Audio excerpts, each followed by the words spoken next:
नमस्कार. Section 79 of Maharashtra co-operative societies ॲक्टच्यामध्ये एक सर्क्युलर आपल्याकडे आहे आणि ते सर्क्युलर आहे मतदार जागृती अभियान या अंतर्गत. आणि ते सर्क्युलर आहे 22 ऑगस्ट 2012चं.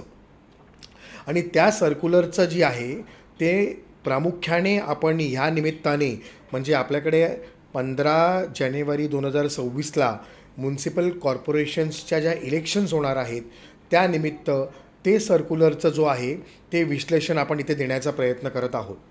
आणि त्या सर्क्युलरच्या अंतर्गत ज्याला आपण मतदार जागृती अभियान याने वोटर अवेअरनेसच्या माध्यमातून हे ते सर्क्युलरचा आपण इथे विचार करणार आहोत.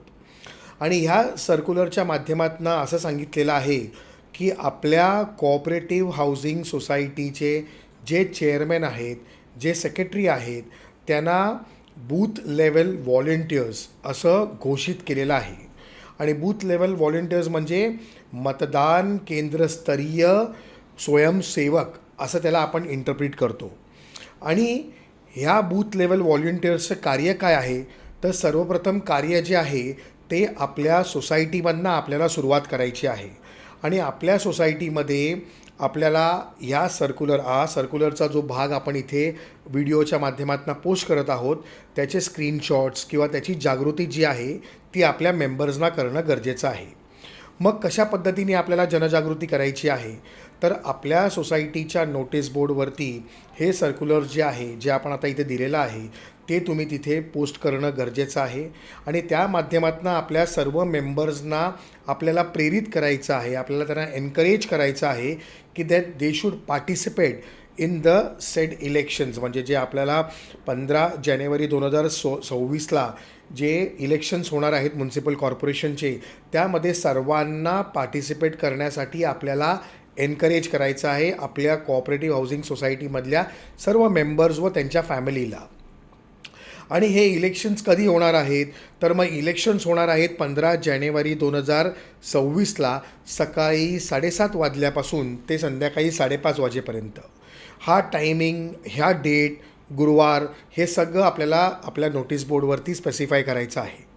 त्याचप्रमाणे आपल्याला लोकांना मेंबर्सना आपलं हेही इन्फॉर्म करायचं आहे की ज्या वेळेला आपण मतदानाला जाणार आहोत तर तत्पूर्वी म्हणजे त्याच्या अगोदर ज्यांचं नाव म्युन्सिपल इलेक्टोरल रोल्समध्ये आहेत तेच लोक तिथे वोटिंग करू शकतात.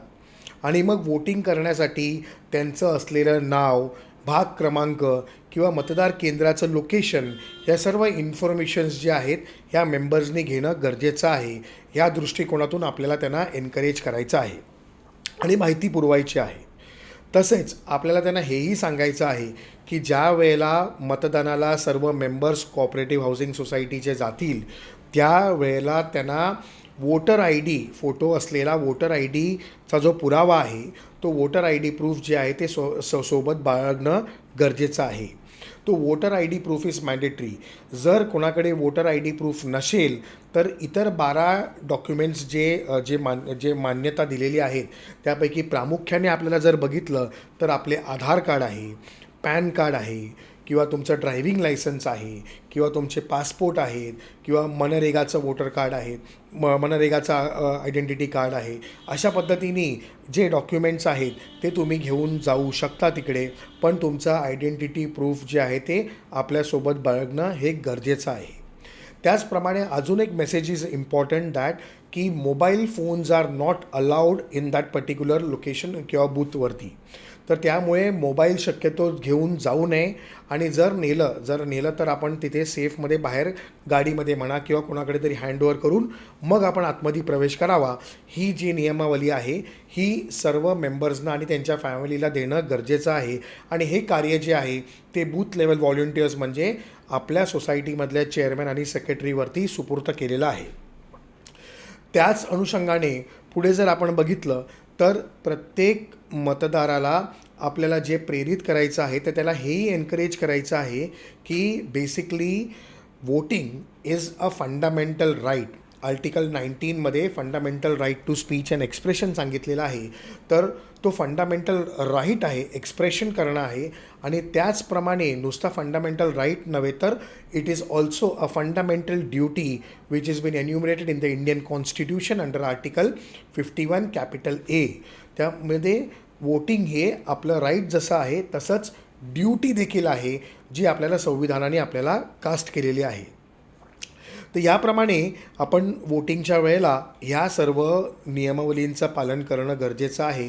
आणि ह्या गोष्टी ज्या आहेत ह्याचा घेऊन आपण पुढे मतदानाला जाणं गरजेचं आहे. तर सर्व मिळून आपल्या सर्व कोऑपरेटिव्ह हाऊसिंग सोसायटीजना आम्ही पुन्हा एकदा रिक्वेस्ट करतो की तुम्ही या इलेक्शन्समध्ये सक्रियतेने पार्टिसिपेट करा. अजून एक इम्पॉर्टंट नोट अशी आहे की जे आपले चेअरमॅन सेक्रेटरी आहेत आणि जर आपल्या कोऑपरेटिव्ह हाऊसिंग सोसायटीमध्ये आपलं पोलिंग बूथ असेल तर तिथे आपल्याला ते जे इलेक्शन्स ऑफिसर असतील आणि केंद्रस्तरीय जे आपले केंद्राध्यक्ष असतील तर त्यांना देखील आपल्याला सपोर्ट करणं आणि सहकार्य करणं आणि त्यांना जी काही मदत आहे ती पुरवणं आपलं कार्य आहे. तर ह्या बेसिसवरती आपण सर्व कोऑपरेटिव्ह हाऊसिंग सोसायटीच्या मेंबर्सना रिक्वेस्ट करत आहोत. त्याचप्रमाणे चेअरमॅन आणि सेक्रेटरीना आपण ते रिक्वेस्ट करून सांगत आहोत की ही रिक्वेस्ट तुम्ही सर्वांसमोर पोचवावी की सर्वांना तुम्ही एनकरेज करावं आणि सर्व मेंबर्सच्या फॅमिलीनी या वोटिंगमध्ये ॲक्टिवली पार्टिसिपेट करून एक आपला राष्ट्रीय जो अधिकार आहे आणि राष्ट्रीय जी आपली ड्युटी आहे ह्या दोघांचं अंमलबजावणी करून वोटिंग इलेक्शन प्रोसेसमध्ये पार्टिसिपेट करावं हीच आपल्यासमोर नम्र विनंती. धन्यवाद.